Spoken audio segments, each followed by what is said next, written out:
রোগীতে ঠাসা হাসপাতালের ভেতর বাহির। ময়মনসিংহ মেডিকেল কলেজ হাসপাতালের মেডিসিন ওয়ার্ডের ৩ তলার বারান্দার এক কোণে দেখা মিলল নাম পরিচয় না জানা ব্যক্তিটির। গেল ১৬ দিন ধরে ময়লা আবর্জনার পাশে থেকে থেকে আরও অসুস্থ হয়ে পড়েছেন অজ্ঞাত মানুষটি।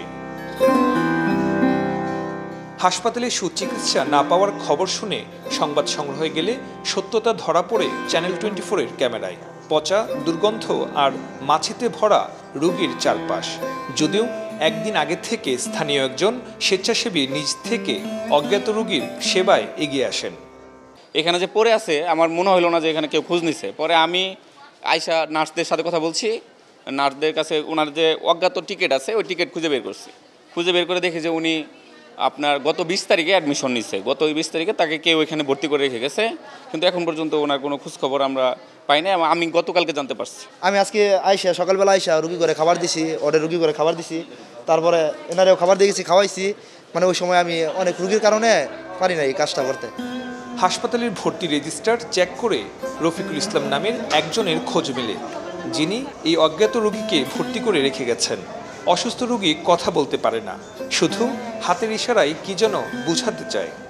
ওনাকে রাস্তার মধ্যে পাইছি, পায়ে হারিয়ে পরে আমি ভর্তি করে দিচ্ছি হাসপাতালে।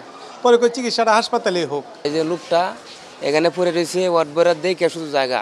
আজকে আপনারা আসার পরে যেভাবে দেখছে, এভাবে যদি প্রত্যেকটা রোগীরে দেখতো তাহলে রোগী এত মানে দ্রুত সুস্থ হয়ে যেত আর কি। ১৫-১৬ দিন ধরে এখন বড় ভাই আসছিল, বড় ভাই এসে পরিষ্কার পরিচ্ছন্ন করে দিয়ে গেল, আর ওই ক্লিনাররা অপরিষ্কার করে থয়ে গেছিল।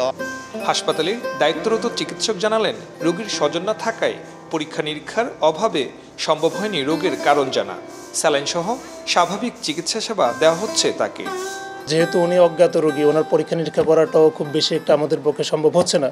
তো সেজন্য আমরা যতটুকু তার ইনিশিয়ালি আমরা যতটুকু অসুবিধা পাইছি তার উপর থেকে আমরা তাকে ট্রিটমেন্ট দিচ্ছি, ম্যানেজমেন্ট দিচ্ছি। সে কিন্তু শুরুতে আপনার ওয়ার্ডে ছিল, কিন্তু সে যেহেতু অজ্ঞাত এবং তার টেক কেয়ার করার লোকজন নাই, তার বাওয়াল ব্লাডার তার কন্ট্রোলে নাই, সে কিন্তু পুরো ওয়ার্ড নোংরা করতেছে।